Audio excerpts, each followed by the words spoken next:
All right. Happy Friday, everyone, and welcome back to another Learning Tech Talks where we are continually exploring the landscape of learning technology while cutting through the fluff and answering your questions as we move into the digital age. See, I think I'm getting better at that intro there. So today I am joined by Oussama Labib, right? Did I get it right? That's it. Well done, All right. Chris. Yes, nailed it.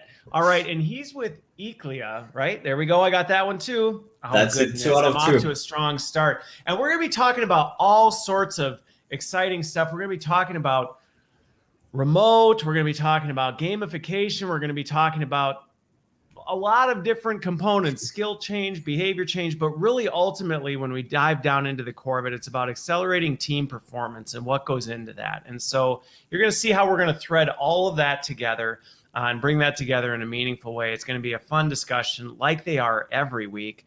But before we get into it, let's do some housekeeping stuff. If you aren't already, I would love to have you join me in the Learning Sharks community if you're not in there already. So come check it out, come hang out. We always have follow-up discussions on topics like this. So you can join me there. But then let's get into the warming up the waters a bit. We got to warm up the waters. People have to get to know. And do you prefer Ouss? Do you just typically go by Ouss? Yeah, Ouss is perfect, Christopher. All right. Well, then, so I will just call you Ouss for the sake of keeping it straight. So we will just warm up the waters because we don't really know Ouss. I know Ouss, but not everybody else knows Ouss. And so we got to let people know who you are. And this is also very engaging for everyone else because you can all play along. So if you're watching or listening, go ahead and comment in and share where you're in the world today. But Ouss, if people haven't seen it, it's pretty dark out that window right now. So if they haven't figured it out, you're not in the Midwest over here in the United States. So where are you? No, I'm on the other side of the world, Christopher. I'm in Singapore. So it's 11 p.m. Perfect time for Learning Tech Talk, Christopher. Thank you for that. We talked about this before we went live. What else could you possibly be wanting to do on a Friday night at 11 o'clock other than being on a live stream with me talking about learning technology? I know that's what I would love to be doing tonight at 11. So you're brave for... So I appreciate you making it work, and this is going to be fun. We're going to have some fun. We're going to keep you wide awake. You're going to be wired by the time you get done and ready to get your night started. So I'm in Wisconsin, where I always am, here joined by Fred, my friendly houseplant. And now, the next question, it took you a little bit to get your answer to this. So I'm actually really curious where you go with it. But, and everybody, if you're brave and you want to share your story, please do in the comments. But Ouss, what is one of your most embarrassing childhood moments? It took me a bit of time. I guess I kind of forget these kind of things, but I think I was anywhere between 13 to 14 years old, something like this. I had a play that I prepared with my school, and I was the kind of lead character. You wrote it, or you were in it? No. I was playing this, right? Okay, so I didn't. You were in it. All right. And so the time comes where, the curtains open and you go there and you have to open up and you forget everything. And you stare at, I don't know, it was like 75, 80 people that look at you and don't really understand what's going on. And you just stare until your teacher comes and tells you what to say. So that was really embarrassing. So I guess that's the worst from an embarrassing point of view, Christopher. Yeah. So my follow-up question to you, though, then is, did you snap out of it? Did you snap out of that moment and then remember your lines, or did you just blank and walk off the stage? I blanked, like a complete blank.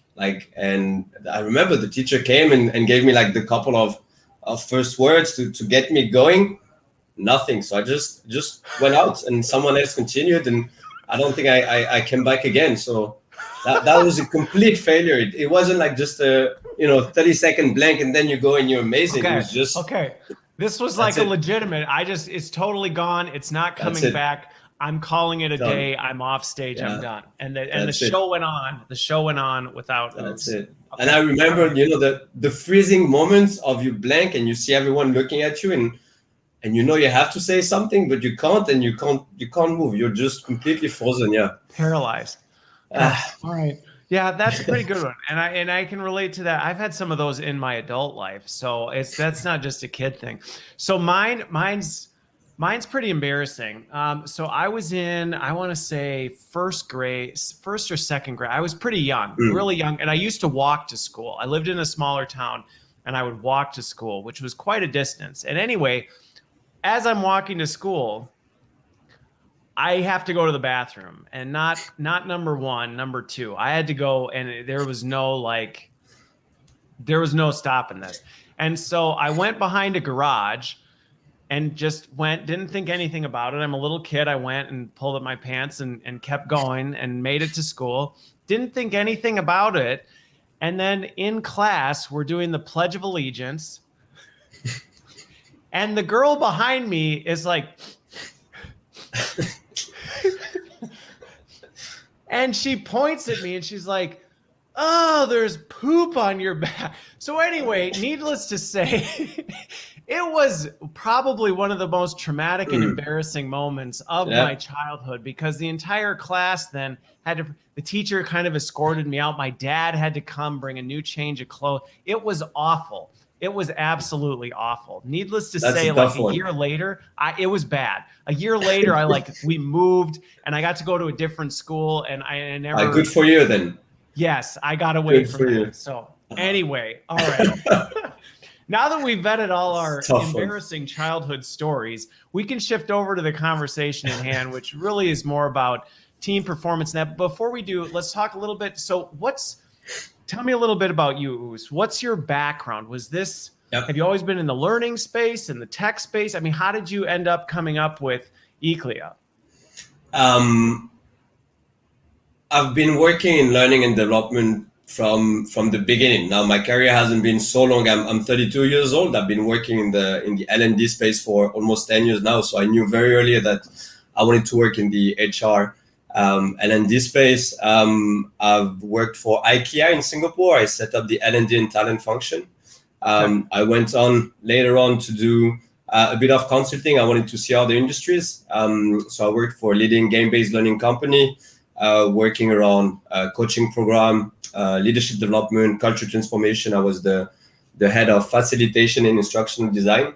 And then I started my company a year and a half ago. So that was a big move from a tech perspective. I've been using a lot of techs before as a facilitator, as a head of L&D, but never to the point that I had to build a learning platform and build a learning tech solution. So that's a little bit about me and my background. Yeah. Okay.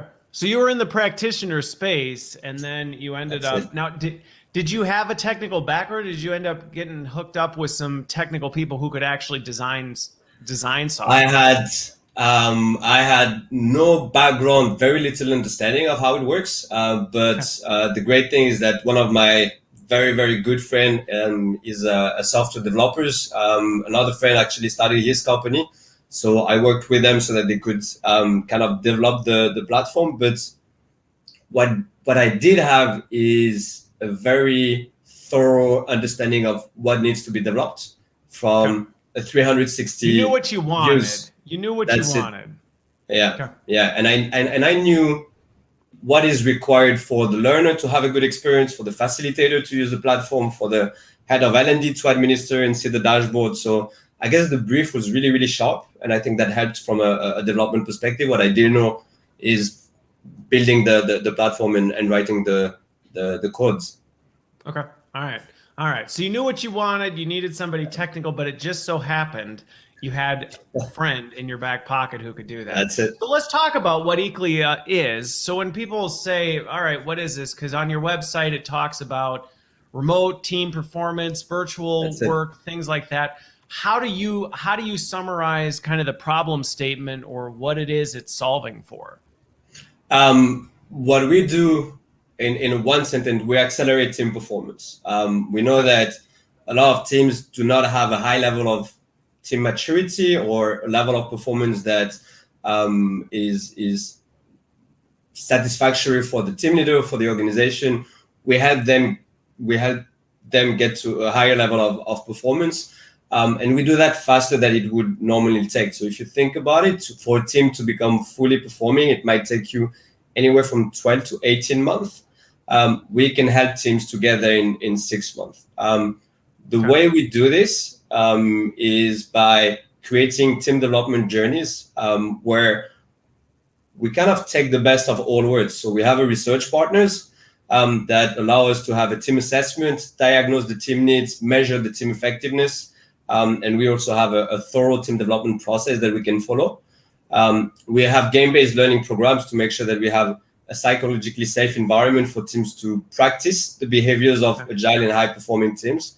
And at the back of it, we have monthly team coaching session content, so then we can move from awareness to behavior change for performance improvement. So when you put all of this together, you have 3 to 6 month team development journeys that are highly engaging, fun, using our game-based learning program, but at the same time deliver a return on investments, and we can measure the performance across the entire journey. Okay. Now, are you? This is kind of a follow-up question to this. Are you primarily working with, say, an intact team? So maybe you're pulling together an existing team and say, hey, we're actually going to grow this. Or are you pulling people just from different teams and pulling them together? Or is it a mix? It is a mix. So we use it for intact teams. We use it in leadership development programs as well. But the core of it is for intact teams. It's team members that have a common goal, that work together in the everyday at work.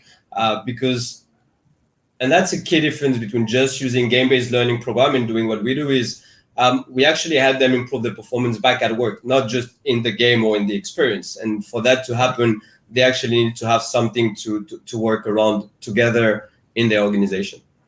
Okay, got it. So it makes sense in terms of, and we're going to talk about all this because if just to replay, and you tell me if I've got this right, if we replay this back in terms of how it worked, there's the assessment on the front end, which is you can't really know how to improve if you don't really know where you are today. So some of it is baselining.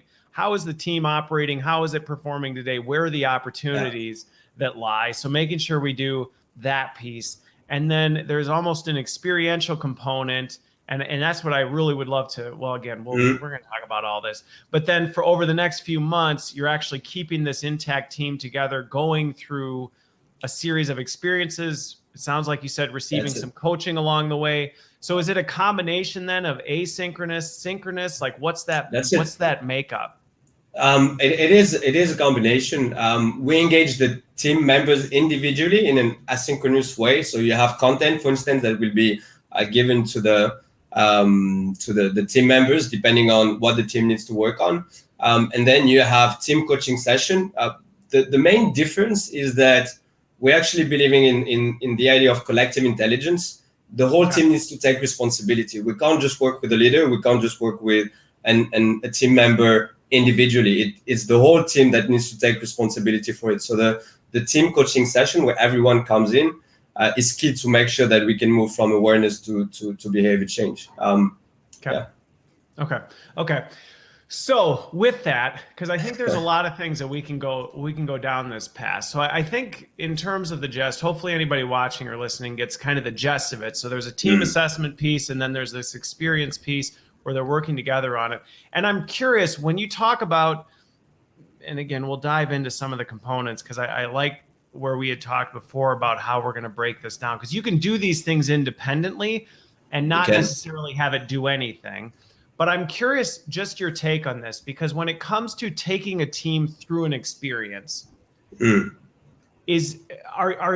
what's your take on, is it a shared experience that is something that they're actually dealing with? Like, are they working through a real problem at work?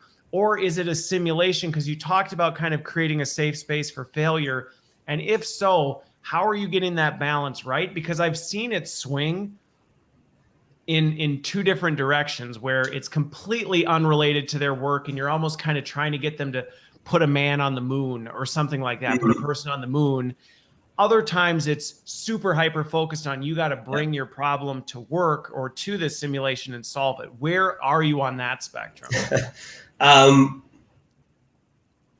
The experience itself is going through an experience, going through an island. So we really take you out of the workplace, but we do that with intentionality. The main reason is what we've seen, and I've been working for quite a few number of years with business simulation, game-based learning. What I know and what I've noticed is that when you take people in a business simulation that is too close to the workplace, what you will get is the kind of adapted behavior.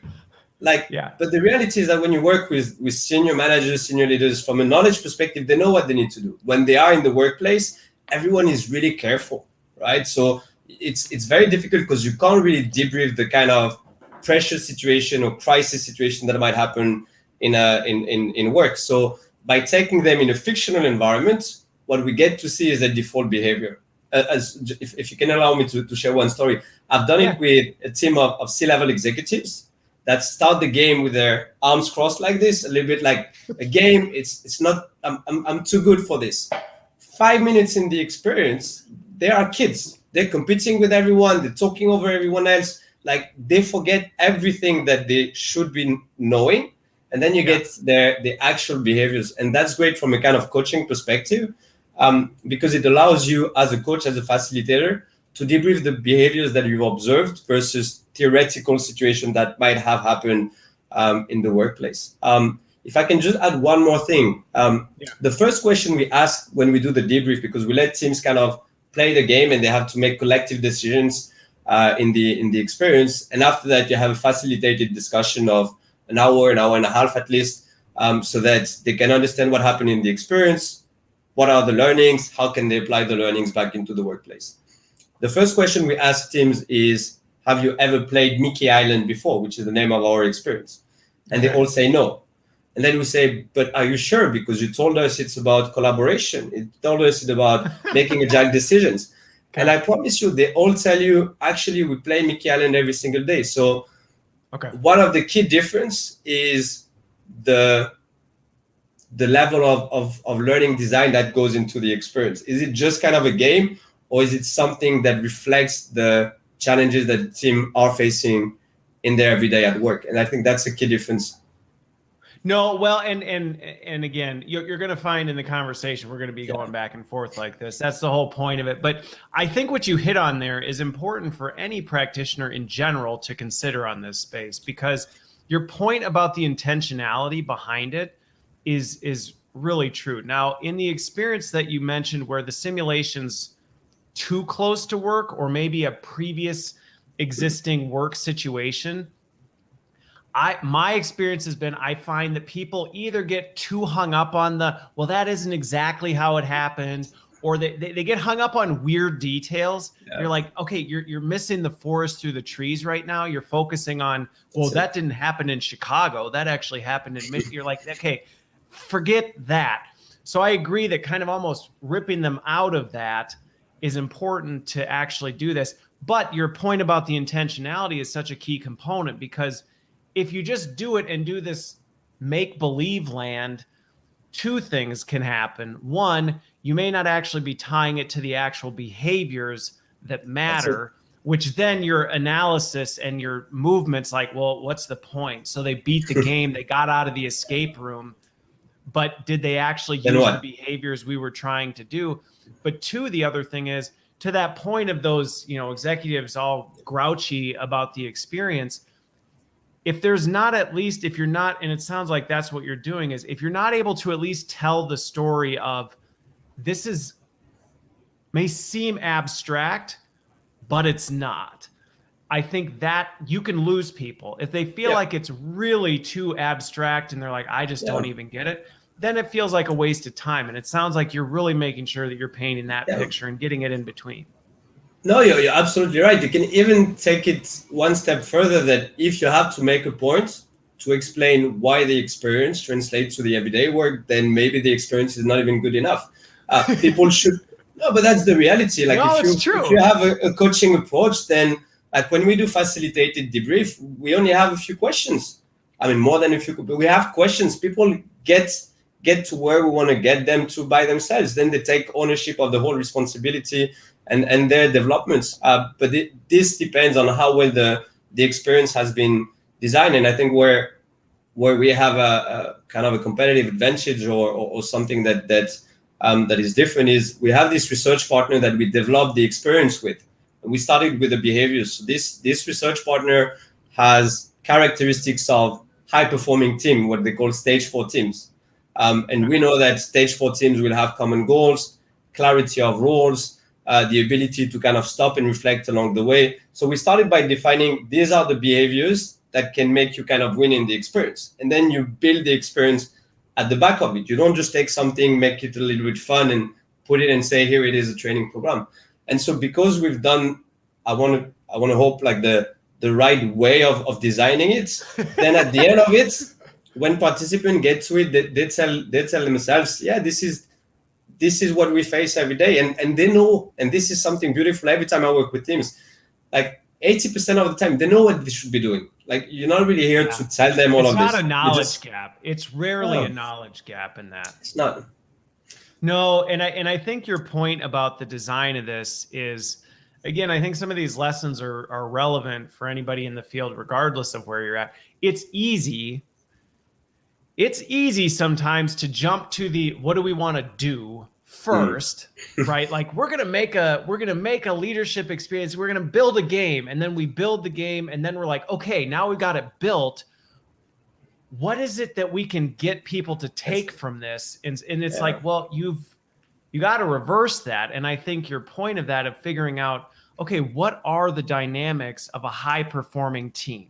What are those behaviors? What are those skills we need to focus on? Now that we have that, how do we actually build something that models and develops that? That's how we should be doing it. And I think we talk a lot in the industry about outcome first, like focus on the outcomes. But I don't know that we always do the best job of actually executing against that. No, and maybe we don't always do the best job of defining it. There's so many buzzwords, and you can go on our website and you will see those buzzwords. But like agility and high performance and collaboration and growth mindset, and these are great things. But what exactly does it mean on a behavioral level? If you're not able to define it first for yourself as a practitioner, there's no way you can help others get there. And there is a key. I mean, everyone kind of now is familiar with this idea of like behaviors will drive the results that you want. Is like you don't get more sales by just telling your salespeople sell more. You tell them this is the behavior you need to change. You need to build relationship early with your accounts. Then you will get the result that you want. And you can follow the same step, but we kind of jump very often in the how do we do it, and not enough in the let's define it on a behavioral level first. Because this is something very tangible that you can measure and also observe and coach people on. Well, and I think one of the risks on that piece is there's some nuance to that focusing on the outcomes. And this is where I think sometimes it's a bit of a sidestep that actually has some serious consequences, because we can say, well, we are focused on the outcome. We're going to design a learning experience that's going to change behavior. And it's like, well, that's an outcome, but you still got to go back even one more step and say, okay, but what behave, like, let's define that first, not just say, we're going to build a learning experience for teams. Okay. Well, that's not the outcome really that you start with. You start with the outcome of what's going on with teams. Where is it breaking down? Okay. Now we've figured that out. Now let's let that define what we need to do to solve it. So I think that's where we can sometimes get mistaken to think we are designing for outcomes, but we're not. No, and or we're not doing it in the right way so that you get the results that you can get for your teams. I mean, one great example, we work with a lot of organization in the context of digital transformation and agility. And what has happened is a lot of organizations have started a journey. I mean, everyone is an agile organization if you listen to them now, but a lot of things have happened from a process and tools perspective. And the best example I have is I went and started to do some development coaching with a software development company. And I get there and I get a discovery kind of call with the team. And I get this 12-page document of their agile manifesto. And when I get into the first kind of coaching conversation with them, I tell them, look, if this is what you are doing, you need to train me. I don't need to be there. But the reality is that they have the processes, they have the tools, they actually don't have the behaviors in their daily or weekly team meetings. So how can we help them get there? How can we help them, for instance, revisit the goal very often, clarify the roles, take the opportunity to stop and reflect along the way? But this is just one example, for instance, of how you can move from a very specific behavior to an outcome that you can deliver for the organization or for the team that you're working with.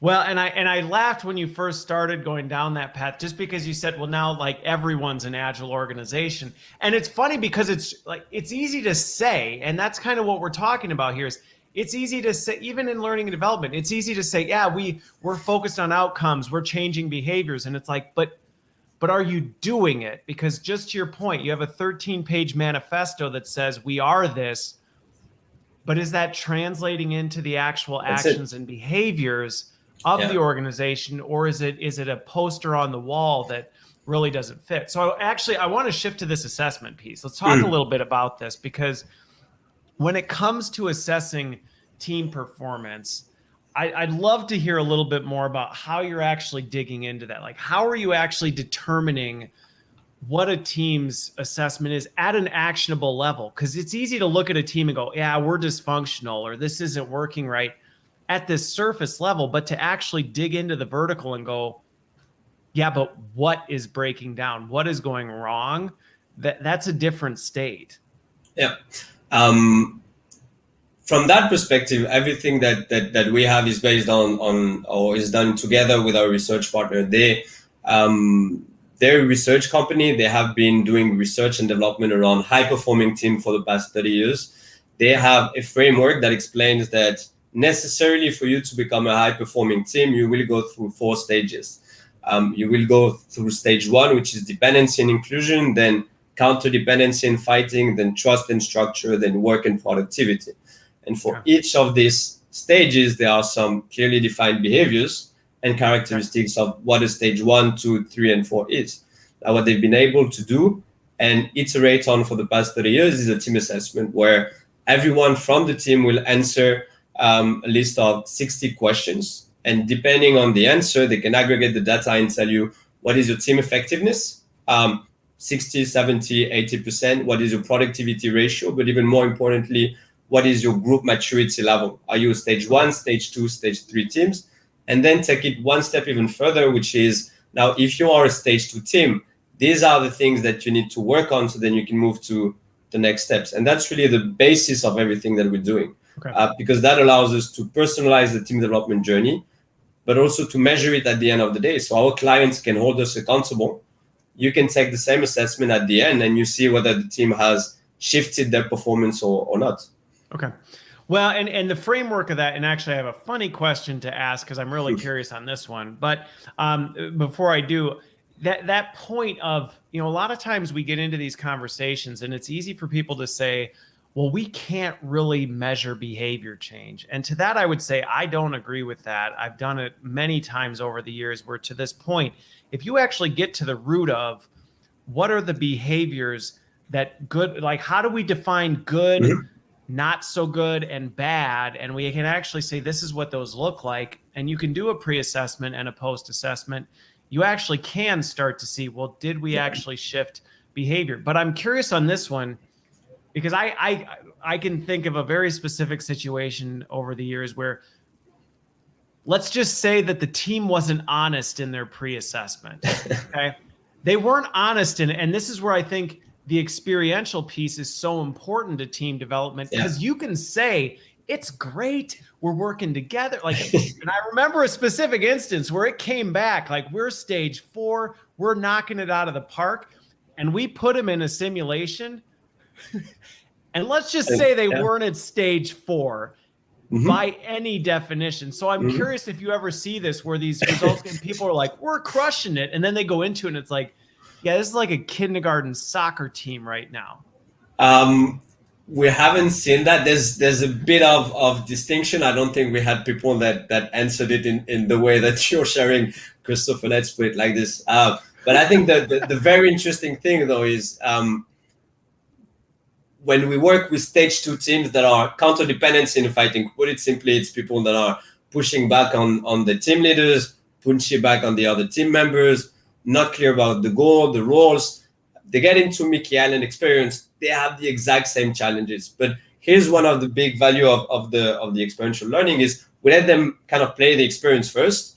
Naturally, they will not perform. Sometimes they will even die in the experience. That's all right. It's learning, right? We hold a very quick kind of facilitated debrief where you help them change the behaviors, right? And you let them identify what is it that they need to work on. They get to play the experience again, and they will see that the performance improves. So what it does is that there is a direct correlation that they can see between changing their behaviors and a higher performance in the experience. And they also start to see what it feels like to be in a high-performing team. So suddenly they have something, a common experience that they can build upon so that they can move forward when they go back in the workplace. Okay. Well, and that's an important point of clarification that I think also is important as you consider any sort of skill development, but especially in team behavior, is this point of, yes, you can have this traditional assessment, but then from what it sounds like, they're also then getting put into the experience to be like, let's see how you actually perform.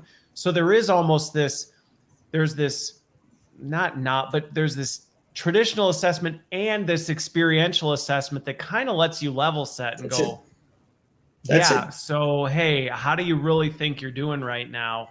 Let's take a look at these areas of opportunity in that. Yeah.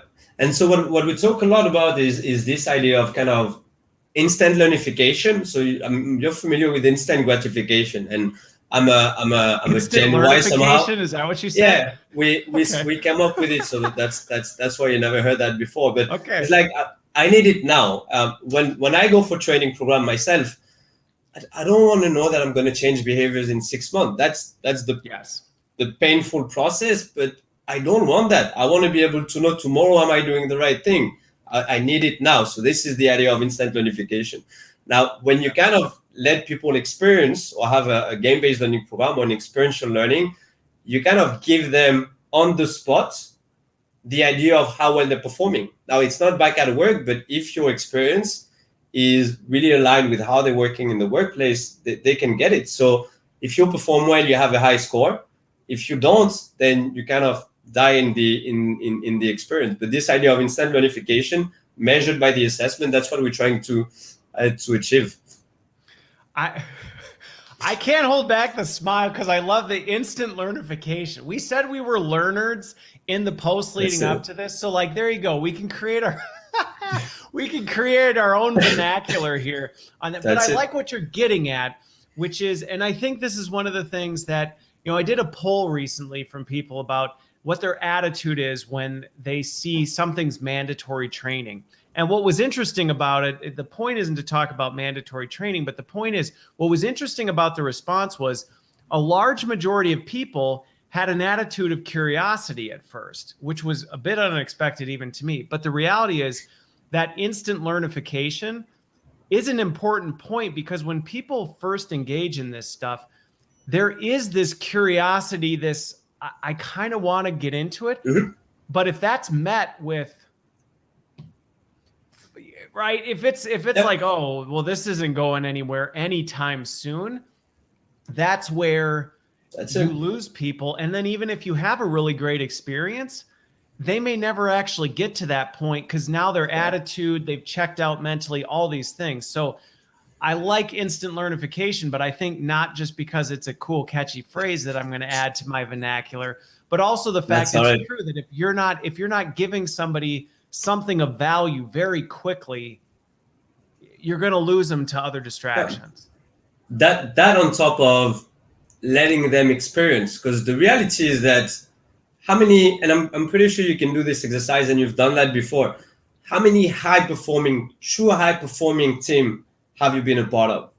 I know that personally, some of the teams that I led and some of the teams that I was on were not really high-performing. I can remember one or two, but a lot of people might not even get there. And if you don't know what you don't know, if you're not part of a high-performing team, how are you going to get there at the end? So this kind of instant learnification, as well as the idea that we let them experience what it's like, the feeling of pride and achieving the results and having a higher performance, doing the kind of right thing, or at least demonstrating the behaviors of high performing team, you experience it. So then when you go back to work 3 months later, you kind of know whether you're doing it or not because you have a benchmark. And the other big element of experiential learning is, and we can talk about the kind of learning decay, people forget up to 90% or whatever the number is after 30 days. You go through an experience, when it's well designed, you remember it for a year, 2 years, 5 years, because it's really different and it gets you emotionally connected to the experience. So 6 months later, you're in a team that's not performing, you will kind of build this idea of common language. You can reference back to the experience that you had with the team to adjust your behavior and change your performance. Okay. So two things on that I want to kind of flesh out a little bit more, because I think they're really worth calling out on that.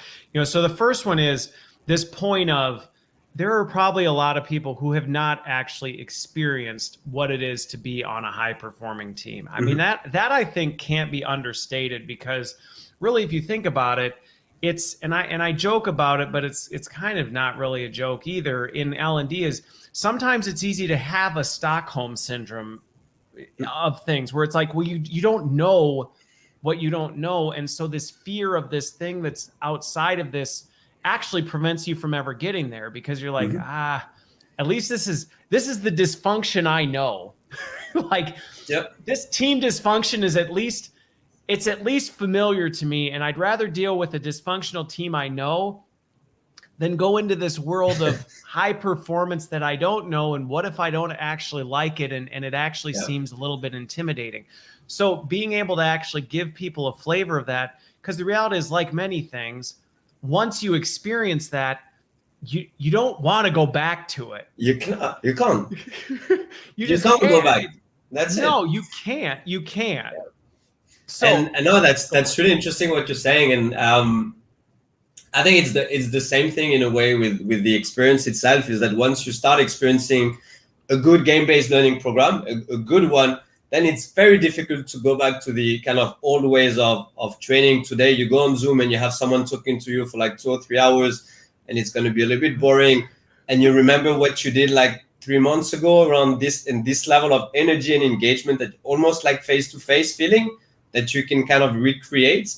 It's something that a lot of organizations and teams that we work with face somehow. Yeah. The other thing to build on what you were sharing, is you don't know what it's like to be part of a high performing team as a team member. One of the biggest challenge I had when I led teams very early on in my career is I didn't know what to do to build a high performing team. I knew my team was not performing. I didn't have the knowledge that I have now, because I'm a certified coach, to build the team, to get them to level or stage 4. And unless you have a big budget and you can work with sometimes expensive certified coach, it's not democratized. Like, it's really interesting to look at it, because individual coaching has shifted for the past few years. You have like companies like BetterUp that are doing amazing job to democratize individual coaching. Now, how are we working with teams? How are we scaling up team development in organization? Yep. No, and I think that's an important point, where it's not, and I think I get into this discussion on a fairly regular basis, where I'll run into this whole, well, which areas should we be focusing on? And my answer to that is, I mean, all of them. You might have to prioritize where you're going, because again, you can have, even if you democratize coaching and people are getting much better individual coaching, there's a difference between being coached and then going and doing it and then coming back, versus actually being coached in that moment with that group of people through that experience. And that level of democratization, you just can't get that. And so I think that's an important point, where it's not saying this replaces coaching, no, but does this actually give you an opportunity in a team environment to actually work with a team through this in, to your point, a simulated safe environment, where it's like, well, we know where you need to get, we know how to do this, so that you can fail, you can learn, you can do these things and get feedback along the way and pick up from that. Because like you said, there's a lot of leaders, they look around and they go, I know something's broken, I know it's not working right, I just don't necessarily know what to do about it. Yeah. No, and the role of technology, I know it is a bit scary sometimes for coaches, because we think that with all of this learning tech platforms that exist, like we're going to disappear. I don't think the question is there a place, because the way I look at it, there will always be a need for a coach to be there. But do you need to be there 100% of the time, or can you be there at specific point only? And what I think technology allows us to do, whether it's with the game-based learning that is digital and remote, but even more with the team assessment, is that it can allow you to personalize the team development journey at scale. Because suddenly you can use the same. I talk a lot about Lego blocks. Like, we have these Lego blocks that we can pull in, right? Depending on the team that we work with. So it's not like this is the team development journey and everyone needs to go through it, because depending on your team, you need different things. But if you start with the right diagnosis, and then it helps you personalize the journey, you can use the experience, and your team brings their own behaviors in the experience, and you coach them later on, you can start to scale it and really help teams to improve the performance. And when you do that with an organization at scale, what clients really enjoy is that they're at the push of a button away to know the team effectiveness of their team in the entire organization. So it's no longer, oh, Chris, you think this team is not working well. Let's look at the framework that we have. Yeah. Let's look at the diagnostic. And you build this kind of common language in the organization. Yeah. Well, and there's two things that, as you talked about that kind of jumped out, is, when it comes to these components, and now I totally blanked on what it is. So we're gonna see. It's kind of like your childhood moment from this, from your childhood. I literally just went. I'm like, oh, these are these two takeaways from what you just said that just jumped out on that. And now I lost. Oh, no. I remember. Okay, I at least remember one of them. So we'll just go with it. One is, this gets back to that debate though of scalability, because I think it's easy to sometimes get too caught up on we have to custom design something for each team. And it's like, no, you don't, because to your point, the general experiences, and this is the whole point going back to defining what does good team performance look like, is that's universal. That's a universal thing. The personalization naturally comes out when you take a different team and you put them through the same experience and go, well, your learnings, the lessons you take from this, those are 100%. That's like DNA. That's going to be 100% unique to you, but we don't need to custom design everything for that individual team, because the experience is still the same. No, what you might be looking at, and what you might need instead, is a learning design, a learning process that's flexible enough to adapt based on the team that you're working with. And if the technology can allow you to do this, then you can scale. Then you get the value that you want for the team that you're working with. If you have to do that as an individual, as an L&D team, that there's no way you can do that when you're working with hundreds and thousands of teams in your organization. No, and that's just it. You can do it. You can do it on small scale, but as you start getting into big global distributed companies, it's just not possible. If you've got a team of 5 and you're a company of 5, well, that's a different story. But when you start talking about big it's just not scalable. So let me actually shift gears, because gamification. All right, let's tackle this one, because that term has a very different response from people depending on who you talk to. Because you might say, hey, gamification, and some people pop a confetti cannon, and other people go, oh, I hate, right? Gamification's the worst. And I personally think that's largely because of how we've seen it used poorly. And it can be used really well. It can be used really poorly. But so let's talk about this, because to your point earlier, you mentioned, some people might come in arms crossed going like, game? I'm past this. I'm an adult. I don't play games anymore, type of a thing. And it's like, well, actually done right, this is power. So let's talk about what that game experience is like. No, sure. I think I'm gonna share quickly, because I think it can help everyone to visualize what it's look like. Before I go there, there is a difference first between gamification and game-based learning. What we're not doing is gamification. We're not doing gamification. To put it simply, the way I like to explain it, and I'm happy to hear your thoughts as well, Christopher, on this, but gamification is this idea of leaderboards, getting points. So you watch 10 videos, you'll get 20 points, and then you can compete with others, and maybe you get a voucher at the end. So this idea of incentivizing the learning process to get points. That's gamification for me. That's not what we do. There's pros and cons around this. What we do is game-based learning. It's the idea that we tell you a story, and the story is your team has been doing amazing. They're going to get rewarded with a 3-day, 2-night retreat to Hawaii. You're getting on the plane, you're flying over the Pacific Ocean, and your team is going to crash on Mickey Island. Now, what could have been a great 3-day, 2-night retreat in Hawaii is going to transform into a survivor journey. And then you get the teams to kind of play the game for an hour and a half. And let me just share maybe the and while you're pulling that up, that is a really important distinction to make. And I do think the term gamification does get thrown around a lot. And there is that distinction between gamification, where you're taking game elements and sprinkling it in kind of, here and there, like a leaderboard, like badges, like points, things like that, versus game-based learning, which is we're actually mapping and architecting an experience around game design. We're actually using game design to design the experience, to say, well, let's use the psychology behind that to actually drive the experience. So it's an important distinction. And I do think it's worth noting that there's a difference. And what we're talking about is game-based learning. So let me pull it into the feed here. Okay. So this is an island that people say they've never played before, but they actually play it every day.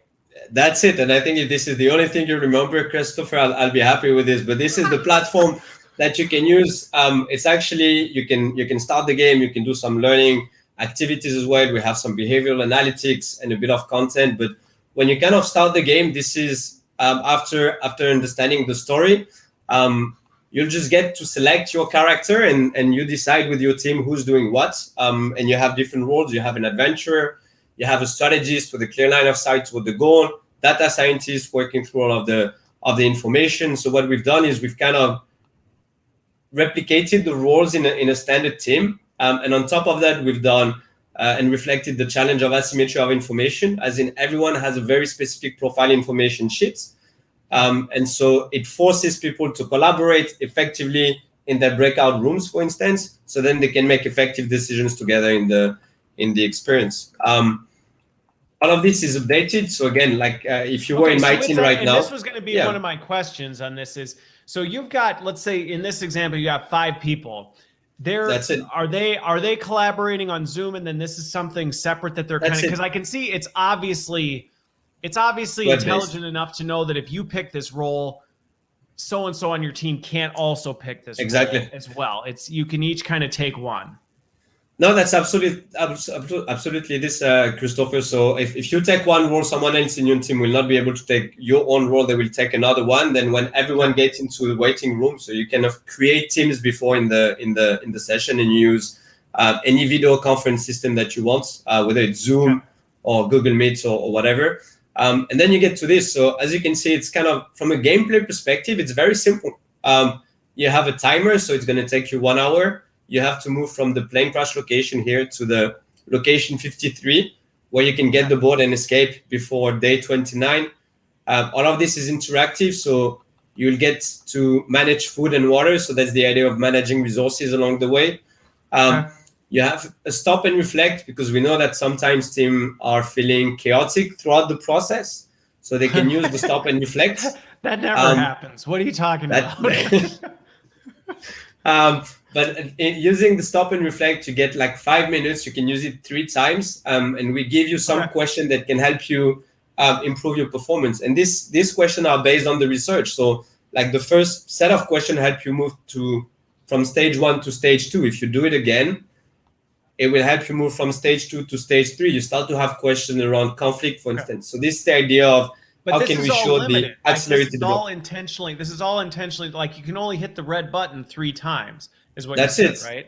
So it's like you got to use your resources. And again, as a team, you're working together to say, okay, how are we going to do this to make it through?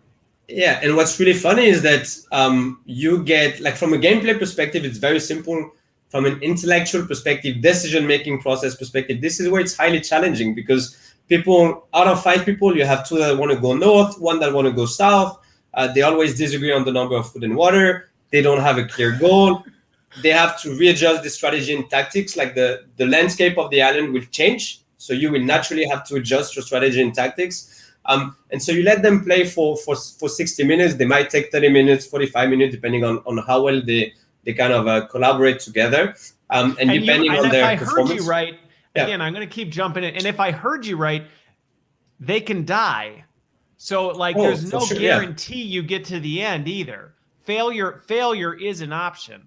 It is an option. I'm going to even put it a little bit more than this. Because of the complexity of the design of this program, it's very, very difficult for a team to have a high performance the very first time. I think that happens maybe less than 5% of the time that team achieve a stage 4 or a high level of performance in the experience. And we do have... So the first time people do it, most of the time they don't make it to the end.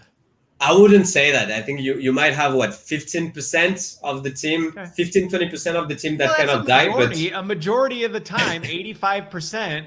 15%. I said no, 85%. You don't make it, right?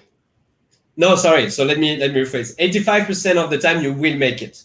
You will make it to the even on the to first the marine time? base. Right. Even on the first time. But then the thing is, the question is, what does it mean to make it? Because you have 29 days. You might get there by day 28. You might get there by day 16. So even if you get there by day 26, you might only have an average performance. Then the question becomes, how can you get there by day 24, 20, 16? Okay. And this gets back to there's really multiple objectives that you're trying to do, which again goes back to these team behaviors where it's, you might get to the end, but just because you got to the end doesn't mean that you're a high performing team. You may get to the end and in fact, you blew it. I mean, it was not a successful completion. Yeah. And then, so just to build on this, once they have kind of played Mickey Allen, then they get to take the GDQ, the team assessment that we spoke about. And when they answer it, then they get to see this report. So they get to see the 4 stages. And as you can see, you have very specific behaviors for each of the 4 stages, some development tasks, and then they get to see their results. So this team, for instance, we saw that they had an effectiveness ratio of 80% or 81% in Mickey Island, and that they were stage 3 in Mickey Island. So that starts to kind of introduce... So they play the game first before they do the assessment? So this is the short version of the assessment, which we take just after the kind of game to reflect on their behaviors. But then you can take the long version to debrief and assess how they're working in the workplace. Okay, got it. And so that's basically how we're using the whole experience, Christopher. Got it. No, and I think being able to see how those things come together, but this isn't something you just do one day, if I'm hearing you right, because, so it's an hour, but you don't do this once and then you say, hey, that was a really great team building exercise, let's move on, correct? This is something that you're doing over time? Yeah, so it's more that the development process is done over time. So you might start with Mickey Island, for instance, in the first engagement, but you're going to start coaching them on how they can improve the performance back at work. So the second time you meet them, we're going to start talking about how they can apply the learnings from Mickey Island back at work. So for instance, they will see that in Mickey Island, they didn't manage to solve conflict in an effective way. And maybe that's something that they're facing at work. So how can they use their common experience in Mickey Island to start solving conflict in a better way in their work? And then you can meet a month later, see how they've done that, what is the next development stage of the team, and just have them and coach them through the development process. Yeah. Well, and what's interesting about this, and this is something that, you'll get into the whole, you said it earlier, where remote virtual experiences can actually be as close to as good as in person. And as far as I'm concerned, I actually think the potential power and capability for change is actually even better, because to your point of doing this, and I've done some of these in person before, where you bring people together and they do a game like this and they maybe have some cool insight aha moments, but you've only been able to pull them together the one time in person, and then they go back and it's over. They forget about it a week later, that, it was kind of fun, but I didn't really do anything. where by making this digital and accessible, regardless of where people are, you can now space that experience out over time and say, well, now this isn't just something that you do once and you had a good time and it filled a slot on your agenda and then everybody goes back to work. This now becomes an intentional focus area to say, we're focusing on team performance, and that takes time and effort. No, you're right, and that's the key thing. It's intentionality. You mentioned this. Is where does that fit in the bigger picture of the learning and development process? Because it's not about a one-off event. Whether it's game-based learning or anything else, you don't change behavior like this. Like you need to work through times and repeat, and you need to have the right level of content at the right time and in the right level of engagement. And only when you're able to pull all of these pieces, those Lego blocks together, then you have a true shot at changing behavior for performance improvements. Okay, so one last question, and then I knew we were going to run out of time, but one last question. It comes from Angela, and I'm going to take your question, Angela, and apply it in a slightly different way, because she had asked, is that red button kind of like call a friend? Which what I'm seeing is it pulls up some thoughtful questions to help the team kind of think about it. But I guess that leads me to the follow-up question, which may actually get to what Angela's asking about, which is, what is the role of the Aeqlia team in terms of this kind of coaching and involvement in the process? Because it's one thing to say, hey, here's this game, you're going to get some insights in a report, but it's kind of on you to figure this out, versus what's your role in actually helping drive that performance along the way? Yeah. So what we recommend as facilitators, as coaches from the Aeqlia team, is not to interact with the team throughout the whole experience. And there's a reason for this, because if you give and if you provide advice to the team and they succeed, they might be thinking that this is because you had them. And if they don't, they might put the blame on you. So they cannot take responsibility for the outcome. And this is the number one thing that we need to do from a behavior change perspective.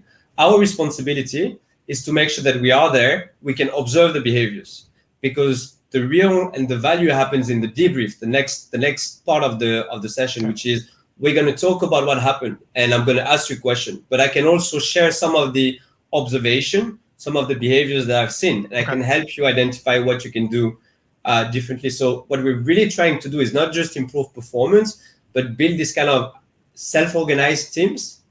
Because unless you do this, of accountability in some regards, that's it. You're saying that, right? Yeah. Like it's, and then because you can't build sustainable performance otherwise. Like they might get better for 6 months with you, and then you disappear and they don't change. What we want to deliver is helping them on the process, so then it can continue to bear fruit after a year or 2 years, because they understand how to do that.